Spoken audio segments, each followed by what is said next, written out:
Welcome, welcome. Welcome to today's webinar. This is Run University. We're glad you're able to join us today. As you pile in, hop in the chat. Tell us where you're from. Say hello. We'd love to hear from you. And if you feel like it, tell us how your weekend was. Mine was busy. Was I, it?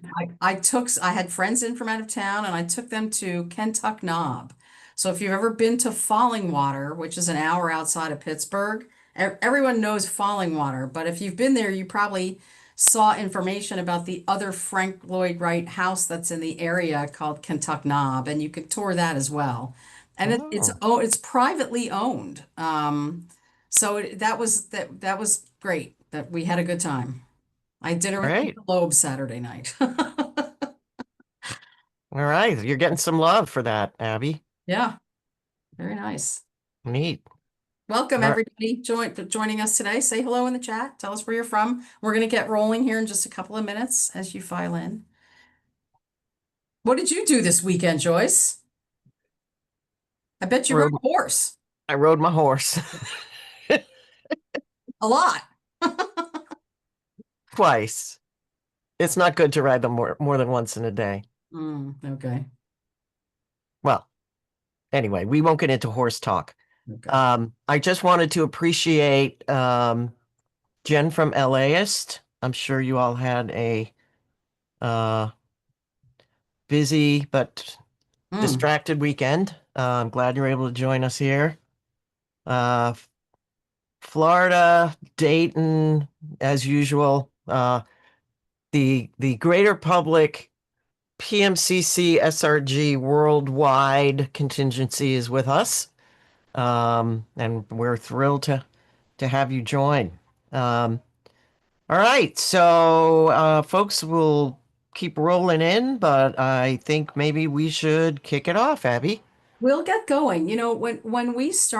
When we undertook this research last year, when we first started working on this, we all agreed as a team that while the findings of this research would be really impactful, we were capturing a moment in time. We agreed that the research findings would show unmet needs for people today, but that they may not be as applicable in 4 or 5 years as they are today.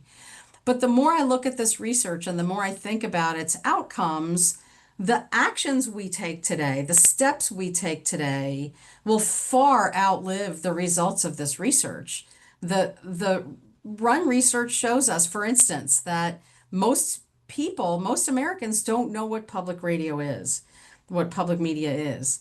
And so addressing that right now will help us develop audiences well into the future for decades to come.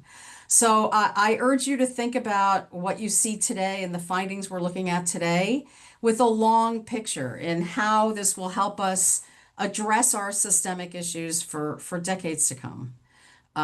Thank you for being here. Joyce, I'll turn it over to you. Awesome. So I get to do the logistics. A few things to note before we get started. Please put your questions in the Q&A box and your comments, anecdotes, and thoughts in the chat box. We will have some time for questions at the end. Closed captions are enabled. You can adjust your caption settings in the Zoom menu bar. This webinar is being recorded and will be available along with the slides for on-demand viewing on greaterpublic.org tomorrow. A few words. So there's no denying that public media has a loyal and supportive audience. You're probably seeing this given what's going on in the environment now more than ever. But as Abby said, there's also no denying that there's a sizable population in our communities that are not aware of us and what we do. What Run reveals is that the needs and desires of both our current audience and the general public are very much aligned. And that is great news. So today we're going to hear about what we've learned from Run, about reaching new audiences and how best to serve them. We'll have more to share over the coming weeks as we dive deeper into Run with webinars on the next 2 Mondays, focused on research findings in music and news and information. Before I turn it over, a warm welcome and thank you to partner Bill Davis of SRG, who was a co-sponsor of this research. Um, all right. Are you ready to take it away? Chris, Phil, um, Sam from CSA behind the scenes, and our own Brianna O'Higgins. It's all yours. Thank you, Joyce, and good afternoon, everyone. I'm Chris Schiavone, the president of City Square Associates. I want to thank all of you for making time this afternoon in the middle of everything that's going on to participate in this webinar.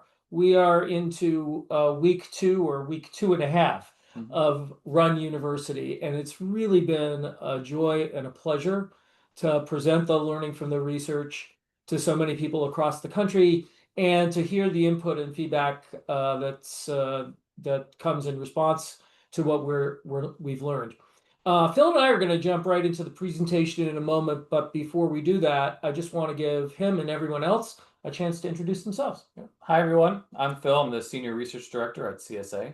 Turn it over to Sam. Hi there, I'm Sam, the research manager at CSA. You'll hear from me towards the end when we get into the question and answer section. And I guess I'm next then. And I'm Brianna O'Higgins. I'm an audience development advisor at Greater Public, and I'm just going to sort of pop in and put in some commentary along the way. We are especially grateful that Brianna is with us today. One of the things that we did when we designed Run University was make sure that we were building a live conversation between the data that comes out of the research and professionals who are working in the field every day in various areas of expertise.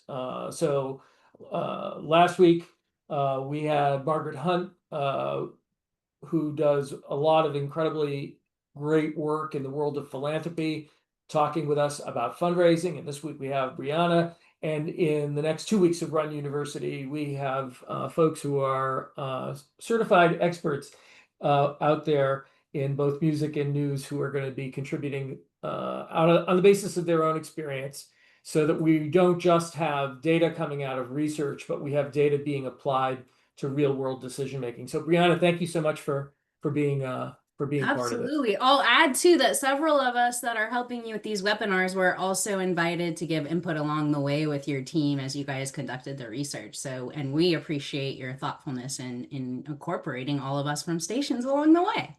Yeah, thanks, Brianna. I almost forgot about that. It was so long ago that we began the process, but that was a really important part of it. Speaking of the curriculum for Run University, here we are in week 2.5. The very first week was Run 101. And as these webinars get completed, the recordings from them get posted. So if you're interested in what happened last week and the week before in Run 101, those resources are there for you to watch or listen to, as well as some leave behinds and activity sheets that we published with those. But here we are in marketing.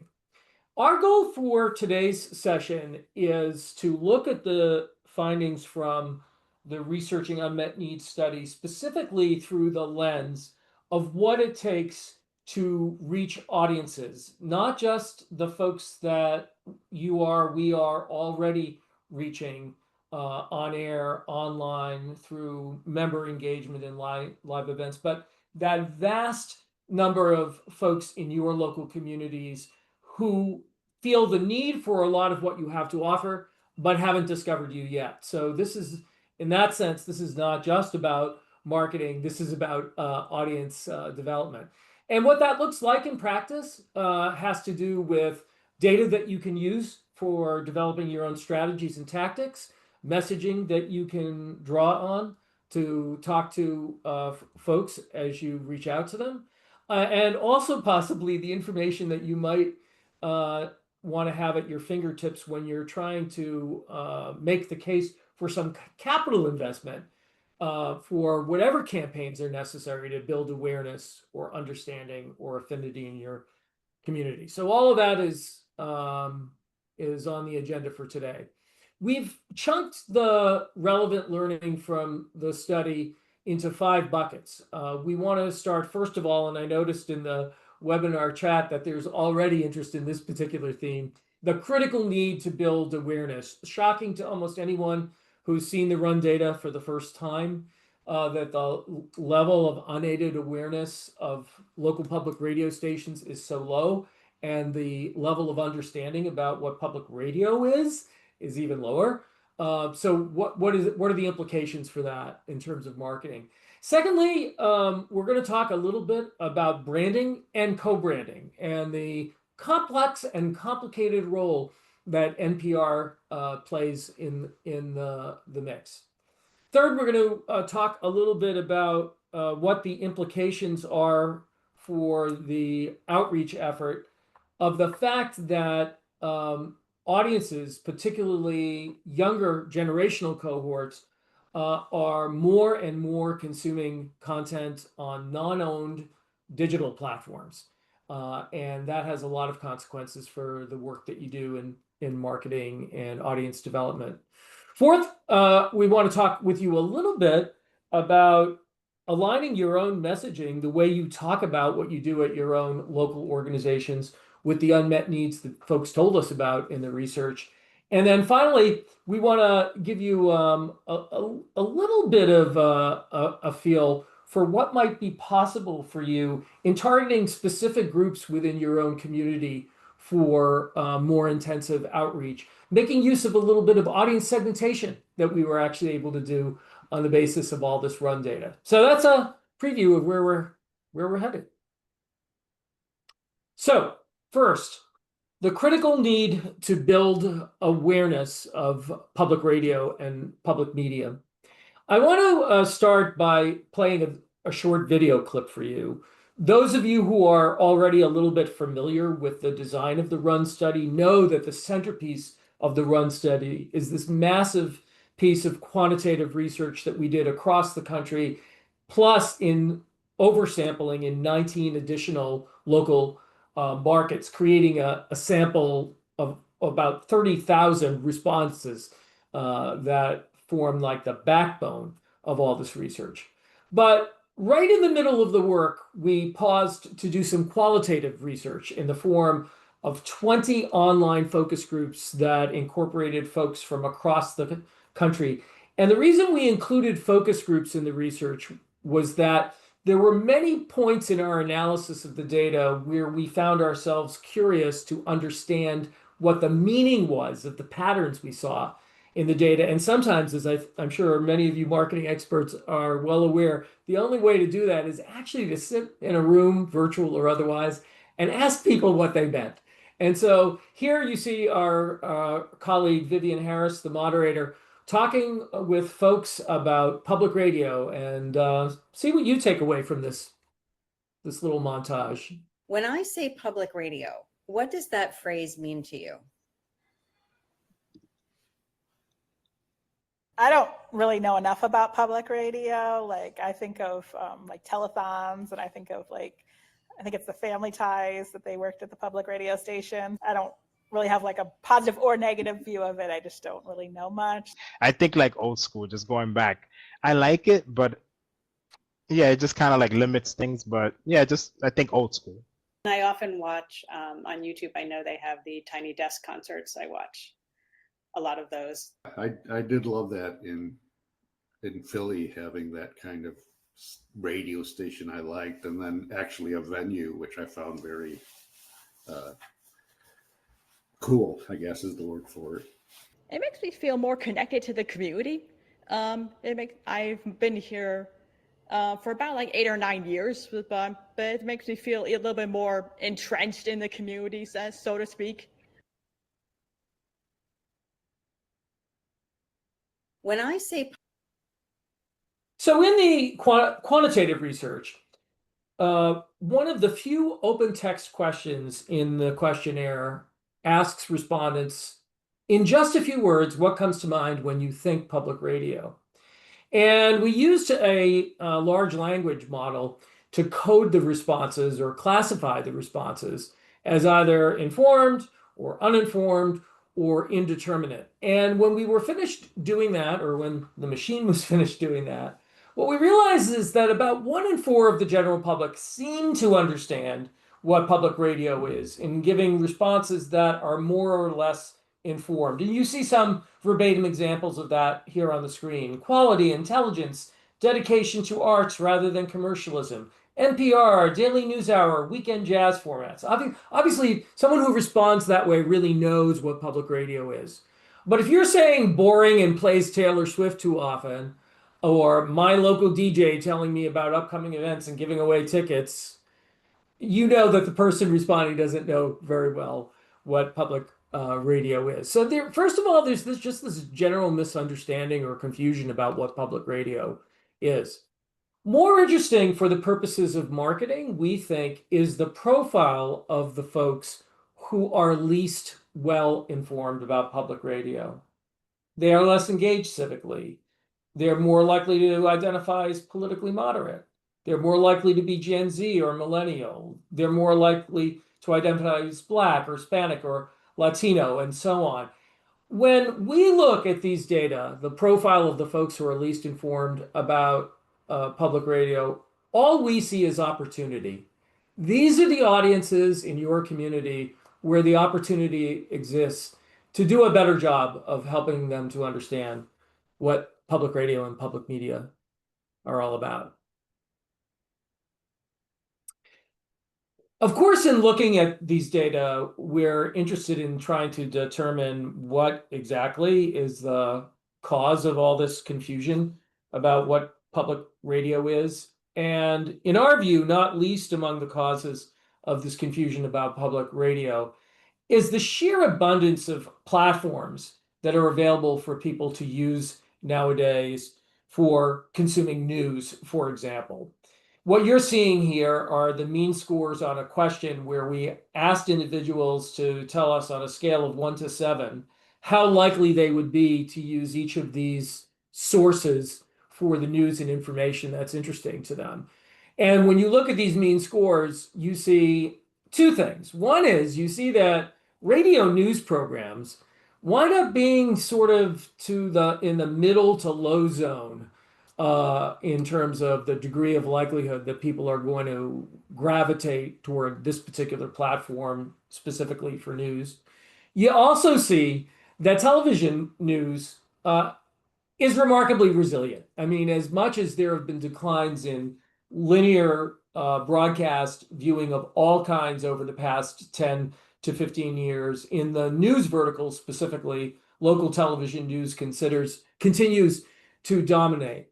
Although you're going to see a little bit later, that is not necessarily the case across all generations, where digital platforms and social platforms wind up being more important. But for the moment, the main point I'm trying to make here is with this superabundance of ways of consuming content, it's no surprise that people are confused about what public radio is. And Chris, if I can interject there, I think for us too, as marketers, right, we look at that platform list and you may think, my station's not making an abundance of content that may fit with some of these. You see the 4 of the top 5 right there are video-based platforms. So as a marketer, our question, becomes, how can we reframe or reformat our content to meet people where they are? And also, how can we meet people on these platforms with messages about our other products that might be podcasts or radio programs? But it's a balance in meeting them there with content specific to those platforms, or meeting them there to try to help them find us on other platforms. But I think the big takeaway is we don't have an option to not be on those platforms in some regard, because that's where people are. Yeah, that's a great point, Brianna. And I've been thinking a lot recently, reflecting on these data about, what the sort of the direction of movement needs to be when you're doing marketing in the space you all work. And it seems like in a previous era, the purpose of marketing was understood to be to persuade people to come and find you. But it feels like in 2025, it goes in the other direction. It's like, what does it take to make yourself findable in the places that people already are? Right, absolutely. So one of the other things that we were able to do with these great open text responses people gave us to the question, what do you think, what comes to mind for you when you think of public radio, was classify them in terms of the sentiment that the responses expressed. You'll notice right away when these are classified by sentiment, first of all, the vast majority of responses fell into a neutral bucket. And that's because a lot of times people simply gave responses that were blandly descriptive. So there was no sentiment associated with them at all. But a good 30% of the responses did convey some kind of sentiment. And it's reassuring to find that those who did express this sentiment were about twice as likely to be positive as to be negative. And if you look at the word cloud on the right-hand side of the screen, you can see some of the verbiage of the words that went into positive versus negative sentiments. Another thing that's really striking in the study was the response to this particular question, which was an effort to gauge unaided awareness of local public radio. At a certain point in the questionnaire, we actually go straight out there and tell them what public radio is. So even if they were confused up to this point, we give them enough information, we think, to give us an accurate response. And we say, with this definition in mind, do you know the names of any local public radio stations in your area? Well, when we finished coding all of those responses with the help of the machine, we found that about 1 in 10 are able to validly name a specific local public radio station. Another 3% just gave a generic reference to NPR.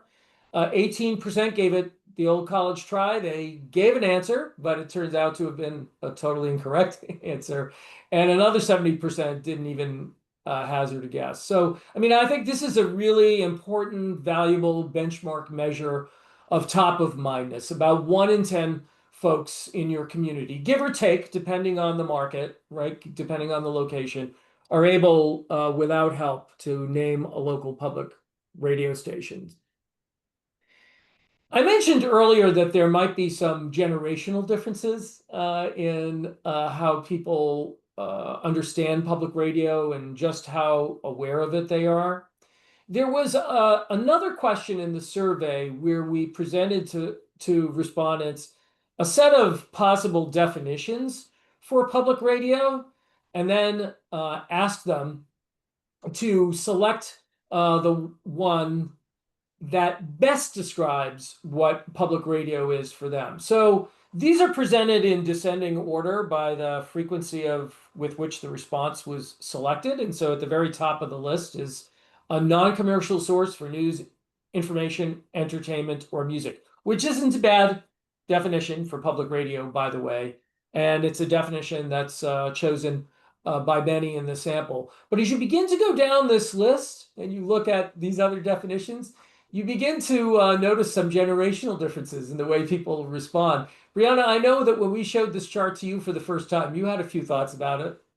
Yeah, one of them just being like that jumped out at me was the Gen Z likelihood to identify that we were a source for local, right?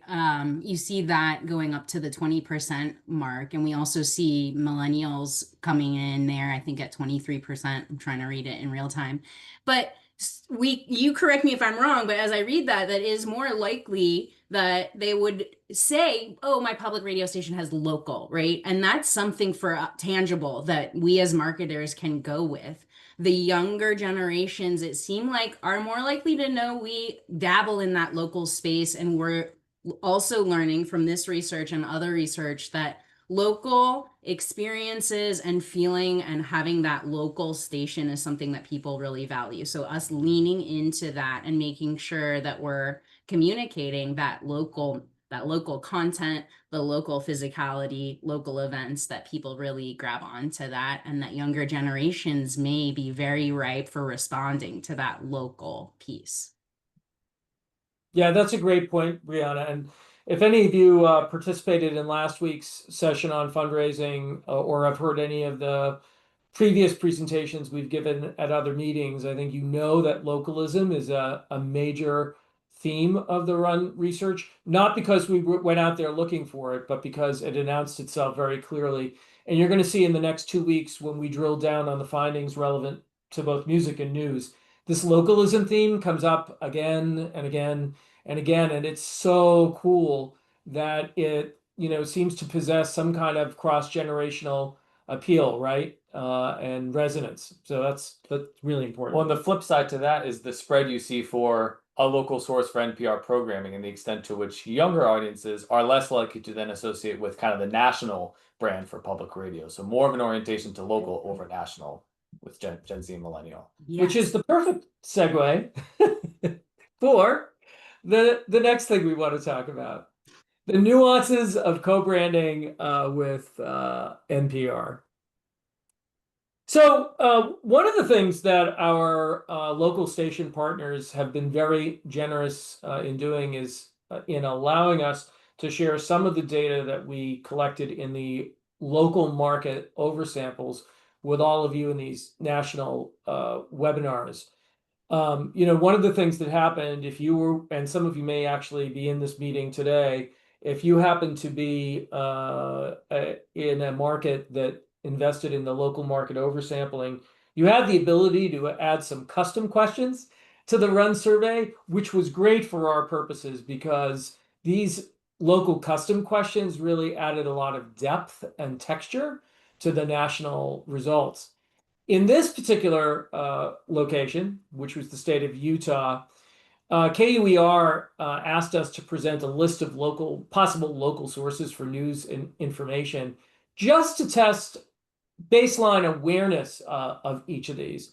And what you notice right away is that anything that is associated with public radio kind of sits in the middle of the list in terms of baseline aided awareness.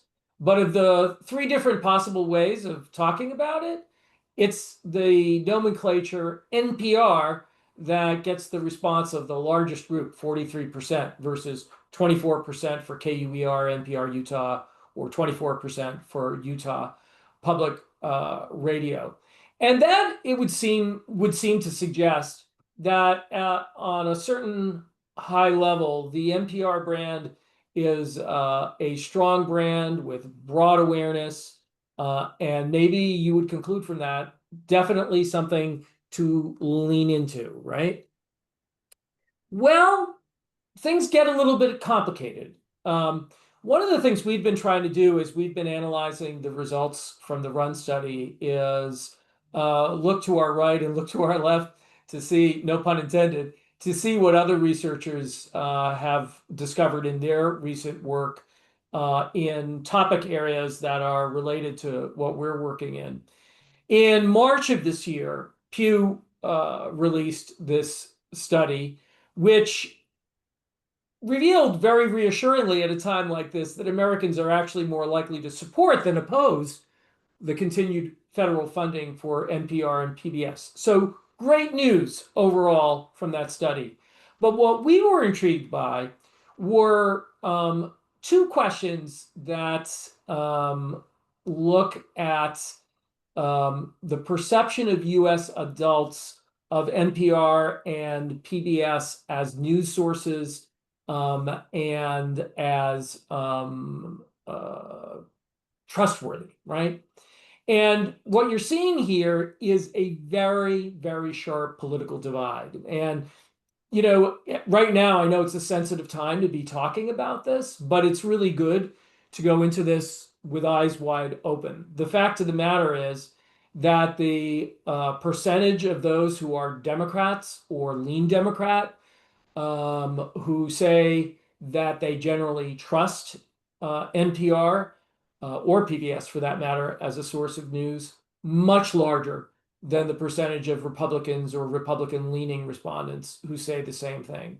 And likewise, in terms of self-reported usage, the percentage of Dems or those who lead Democrat who say they regularly get their news from NPR, much larger than the percentage of Republicans or those who lean Republican.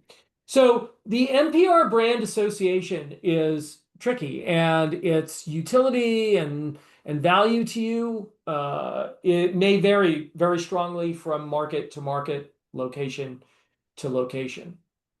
And I'm kind of restating what you've just said, Chris, but I'll just do it again just because I think that this is so important. That having or recognizing or knowing NPR and having a positive association of NPR are not the same thing, right? And so market to market, this question becomes so important, but we, cannot say nationally that partnering with NPR will be a brand lift for every single station.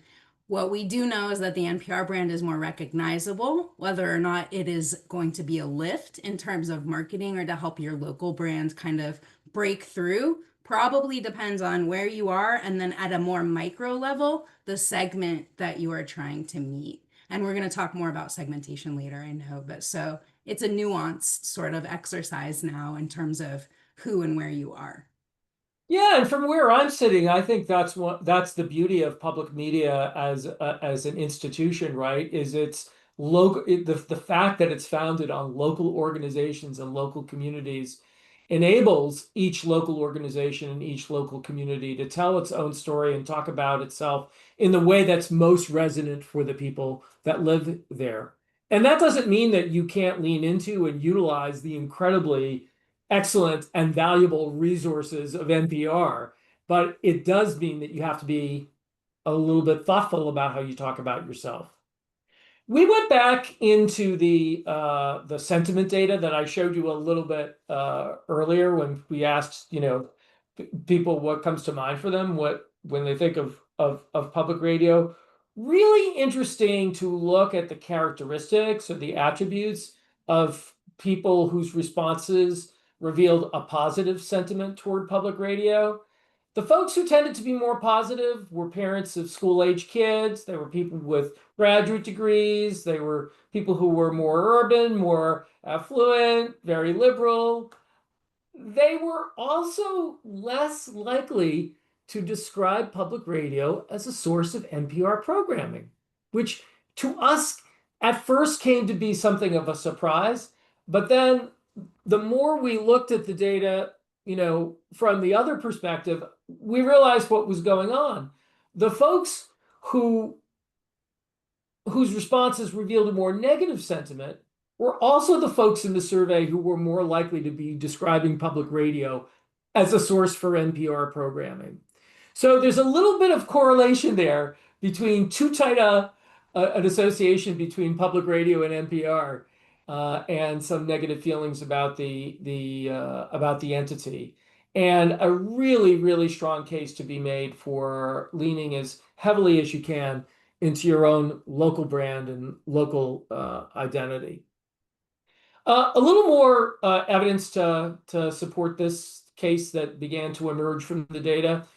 Our friends at WHYY had us ask this question. Only of their constituents, we're calling constituents anyone whose name they gave us. These are most likely folks who are in their membership base or maybe subscribers to e-newsletters and the like. And there's a series of Likert scale questions about NPR. And what you see as you look at all of these statements and the level of agreement or disagreement with each of them is that among public radio users and donors, the opinions of NPR are anywhere from quite positive to neutral, which is totally fine and very much to be expected.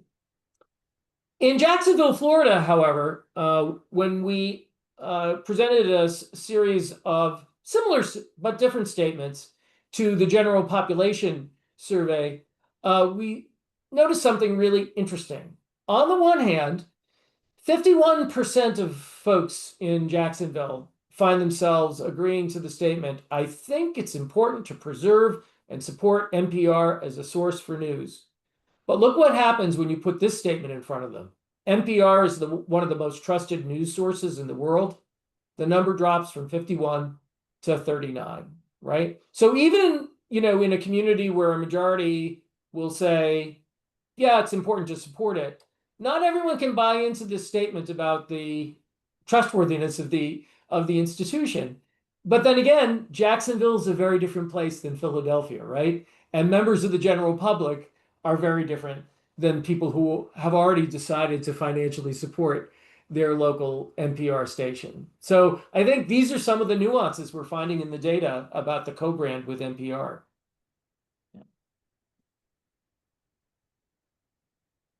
Also from WJCT, a statement about the trustworthiness of local news. I'm more likely to trust a local news source than a national or international news source. It's not a majority, but it's about nearly 3 to 4 times more than disagree with it, agreeing to this statement.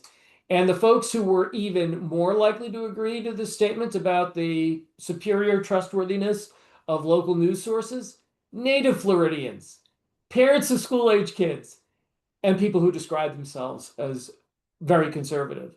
2 weeks from now, we're going to have Dave McGowan from WJCT working with us on the webinar where we're going to be talking about the run results pertaining to news. And he has a lot to say about what they've learned from their digital experiment with their digital first news publication, Jacksonville Today. And I think they found a lot of benefit in their local branding. Yes, I think they're tackling this head on. Yeah. All right. Another major theme from the study with marketing implications was the extent to which people are spending more and more of their media time on YouTube and social platforms.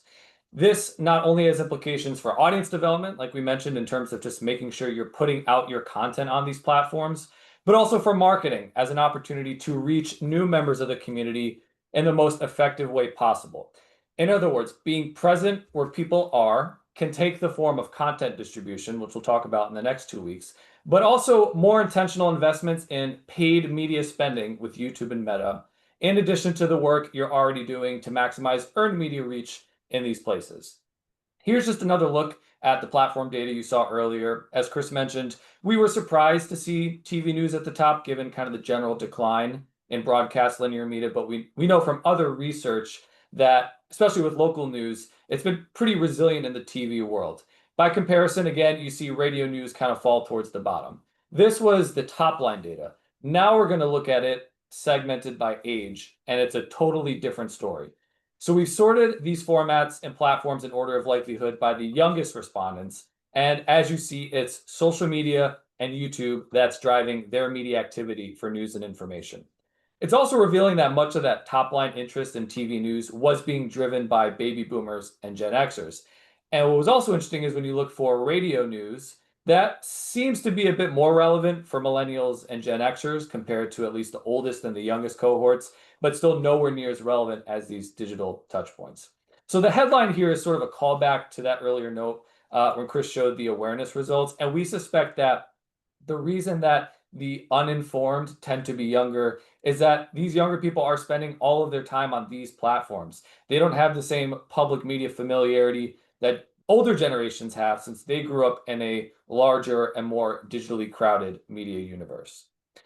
And Another, Chris, yeah. or Phil, sorry, if I can just like add in there, I think, and we talked about this and you guys have referenced it too, but say there's a, and both are great. There's a difference between being on these digital platforms, right? And creating value on the digital platforms. And that I think what a lot of the younger generation is getting is not only, right, that people are there on those platforms, but that they're also getting value from the content on that platform without having to leave. And again, it's a something we have to thread. Do we pull audiences and introduce them to the products and platforms we own, or are we meeting them with value on the platforms where they already are? And like we've talked about, it's a balance, right? It's not all or one. Yeah, because look at how those items compare to that middle row where it's talking about mobile apps with headlines and articles or websites. Like those are, these organizations with their own properties and platforms, Right. Not as popular as just sort of the big names out there where everybody else is swimming. This also reminds me, I was in a conversation 2 weeks ago. No, actually, I was in a breakout session at the PBS annual meeting, and it was a session on YouTube and publishing on YouTube. And someone in the audience asked the panelist, I don't get it. Is YouTube a marketing platform or is it a distribution platform? And the panelist said, yes. And everyone laughed immediately in recognition that this is the great awareness of 2025. The idea that we're just using these social platforms as some sort of device to actually move people where we want them to go, no longer the case. People are actually deriving value from their engagement on those platforms and being there in a way that matches that. Sounds like, Brianna, that's really important from a marketing perspective. Absolutely. Absolutely, right? Because in an age where people have an abundance of options, right? We can't expect that we're going to be able to, and we will for some, but be able to get people to move to somewhere where they're not already comfortable. It just takes that much more work. Yeah. Another interesting point of comparison comes again from the local market view of things. So here in Central Virginia, we were interested by the comparison between the general public sample of people across Central Virginia and again, their own constituents. The general public as a whole, much more likely to turn to Facebook, YouTube, and Instagram for local news and information compared to VPM's constituents, as you see, more likely to rely on local TV and kind of traditional print media. We saw the same thing over in Oklahoma. Again, TV news, relatively popular among all local residents, but Facebook and YouTube, much more widely used among people in the general public for news and stories about their local area. And again, these platforms, even more popular in a market like Atlanta, much more pronounced differences between the general population, presumably people who are quote unquote unreached, and then their own constituents who to some extent are already reached. So the point of comparison here, we kept seeing again and again with these local markets. So that's news and information. On the music side of things, we asked a similar question. This is how people prefer to listen to music or music-related content. Again, the methods pertaining to streaming right at the top of the list. This is Spotify, Apple Music, Amazon Music, and watching YouTube videos. Then you see radio, either broadcast or live streamed in a close third. Again, we segmented this not just by generation or age, but also by income. The generation breaks from left to right are interesting. You see how popular streaming platforms are for Gen Z and millennials with that deep green, and less so with baby boomers who show a deep red there. For radio listening, it's the flip side. It pops for Gen X and boomers, but really drops in popularity for younger generations. Income, also some interesting differences. For YouTube, much more popular among lower income households, and then things like in-person concerts, podcasts, those things tend to skew higher income. Again, at the local market, we saw this in North Carolina and Charlotte. It was interesting to gauge the incidence of self-reported listening of people from the general public for WDAV. So here, about 1 in 6 said that they've used WDAV before, but you can see that this pales in comparison to how many people alternatively use YouTube and Spotify specifically for the music they love. So again, hammering the point on the difference between your own touch points and non-owned digital platforms and where people are spending their time. All right, Brianna, anything else on that before we go on to the next session? I think we can move on in the interest of time. Yeah. Great. All right, let's turn directly to the kind of the core of the RUN study, which was the series of questions about unmet needs around specific aspects of news information and music content. We're going to do a much deeper dive into these data in the next 2 weeks, since they have to do a lot with audience development strategies. Here, I'm just going to give a brief summary of these data and how you can leverage them to enhance your own communications and how you talk about yourself so that you can position yourselves in the marketplace as a go-to for the kinds of things people like and want more of. A very, very quick reminder of what unmet needs meant to us. People in the survey ran through a series of questions for each zone of news or music attributes. First, we asked what people are interested in. Then for those things, we asked about availability. Do people feel like there's already enough of that out there, or too much of it, or not enough? And then later on, we circled back, showed them those things that they're interested in and feel like there's not enough of, and just asked if they feel like those are the kinds of things public radio can be a go-to source for. So keep that in mind as we kind of roll through some of these categories. First, with news and information topics. So on the left, you see the percent of the total national sample who said they're not only interested in these topics, but also feel like there's not enough of this out there. So this is important because you see something like politics and government relatively low on this ranker.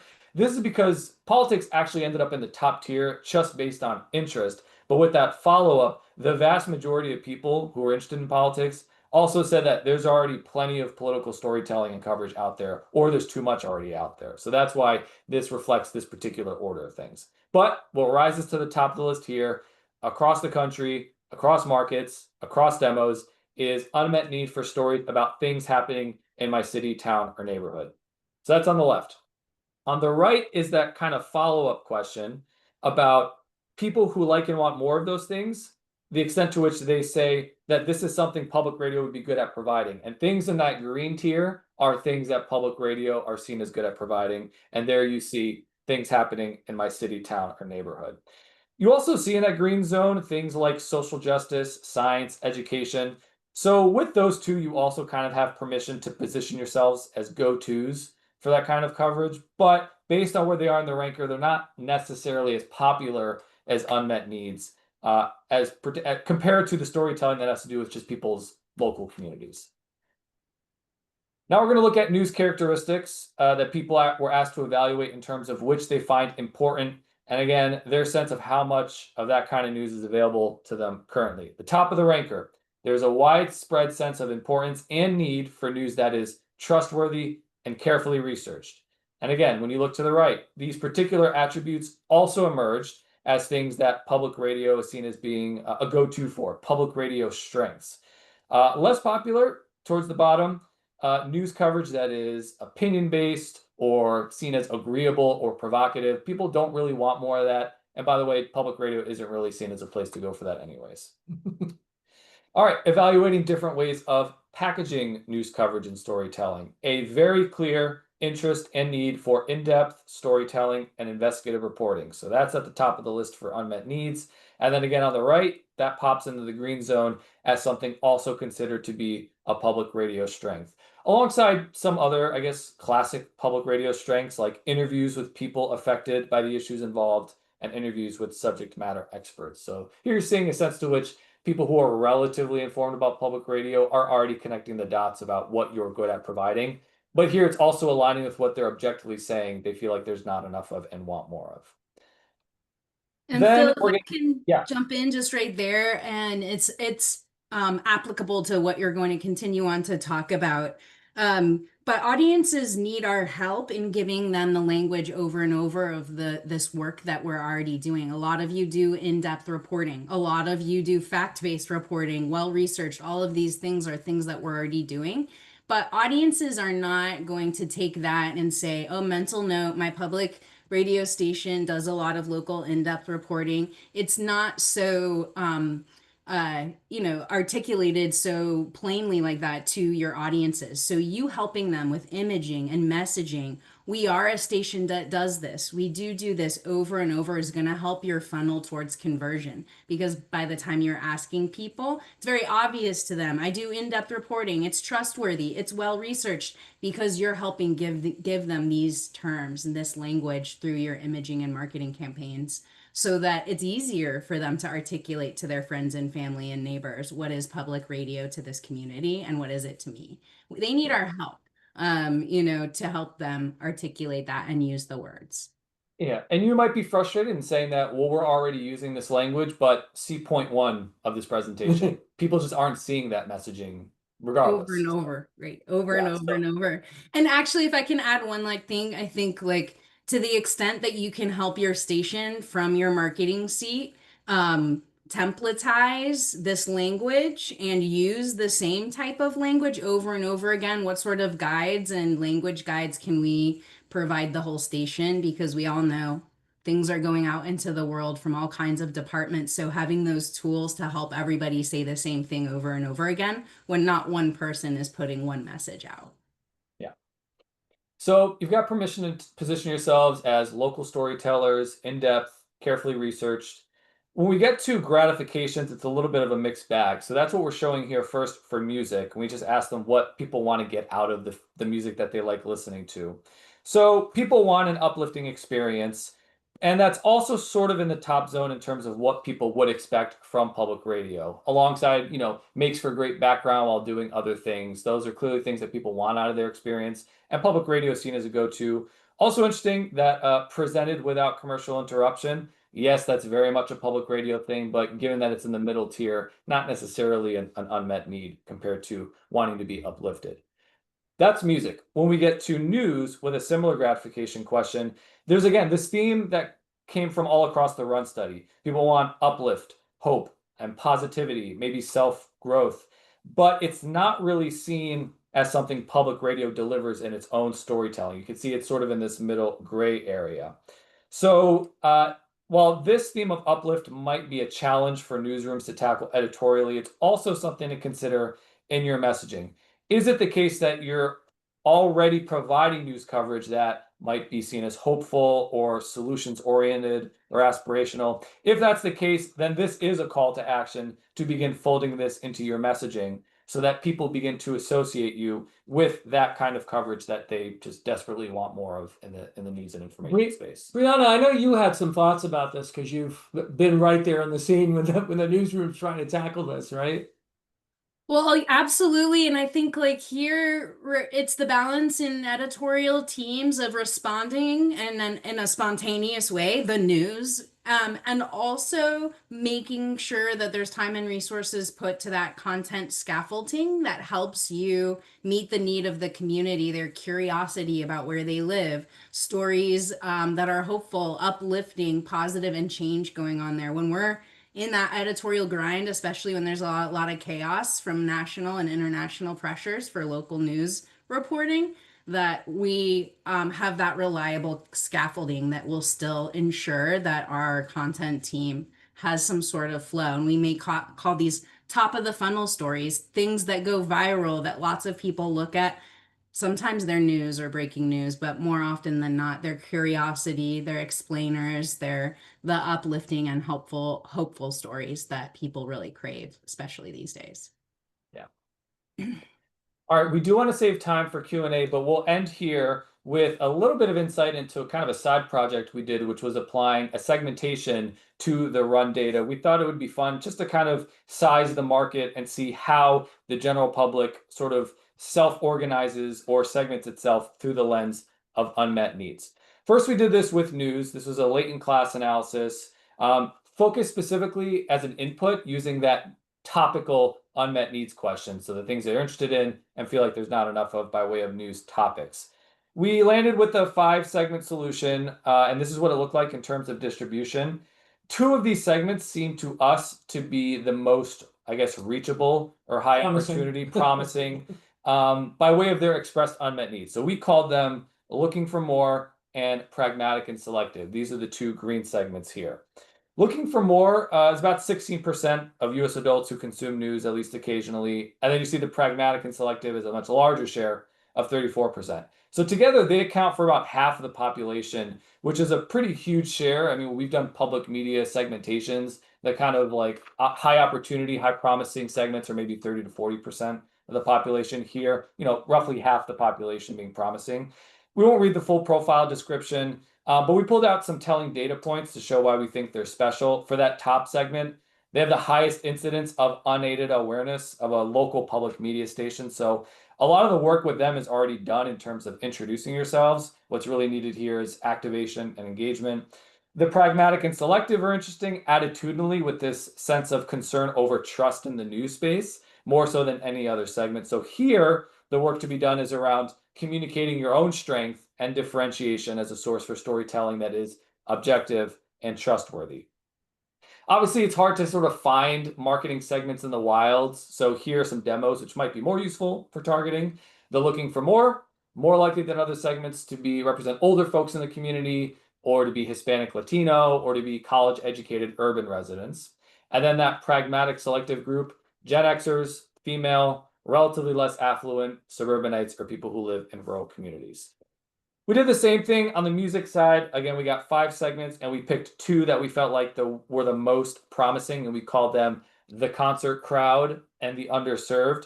The concert crowd was interesting to us in that they had the highest degree of being informed about public radio more than any other segment. So again, the work is already more or less done here in terms of who they are and what they know about you.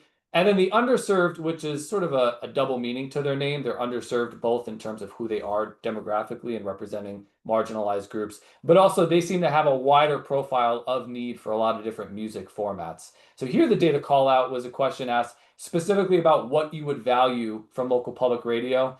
they had the highest rate of frequency around wanting them to host events like festivals or concerts. So they're asking you and saying that you have permission to start hosting more live concerts and musical events or more community activities. And again, who are these people in the wild? The concert crowd. And across Run, we've seen these tend to be Gen Xers. Generally, they love live music, but also tend to be more female, white, suburban, and then the underserved, as the name suggests, LGBTQ plus, Black or African American, Hispanic, Latino, or less affluent.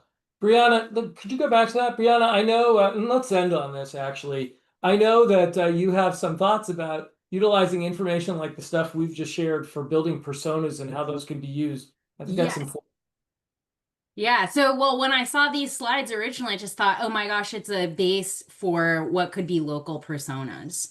And I am, if you've worked with me in the past, you know, I'm a big fan of this and I understand some critique of the persona, but I think of it as a bullseye, and that making this specific persona, this individual that you make up that perhaps is a Gen X female who's white and suburban, and then has some other characteristics specific to your geography, your local station, and use that as the bullseye, understanding that just because we're making decisions for concert crowd woman number one doesn't mean we're ignoring the rest of the bullseye, but it helps us plan a project, be very specific, and know that we're meeting the person that we're intending to when we put whatever it is out into the world. So I'm a big fan of personas, and I think this deck starts you with a great foundation to build local personas, by just taking the research and then adding your locality and some specifics to your geography to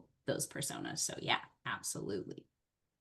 That's a great segue, Brianna, for me to first of all note that there are no questions in the question box. So I'm going to use this last minute that we have to tell you what else is coming your way. After this is over, within the next 24 hours, you're going to receive a link to the recording.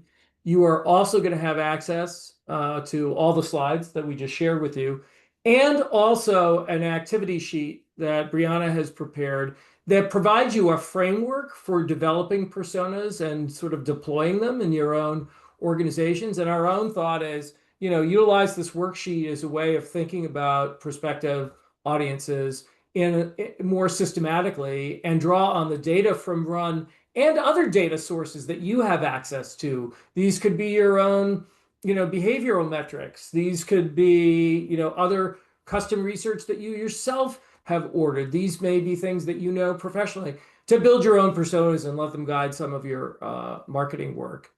Also available to you, if you don't already have it, shoot an email to this address, rundashboard@citysquareassociates.com, is an interactive dashboard that enables you to explore the data from Run in answer to your own questions in your own pre-selected filters. You have access, you know, to the whole sample of 10,000 who participated in the study. And in some cases, depending on where you are in the country, you may be able to filter geographically and get a meaningfully large group of folks to look at.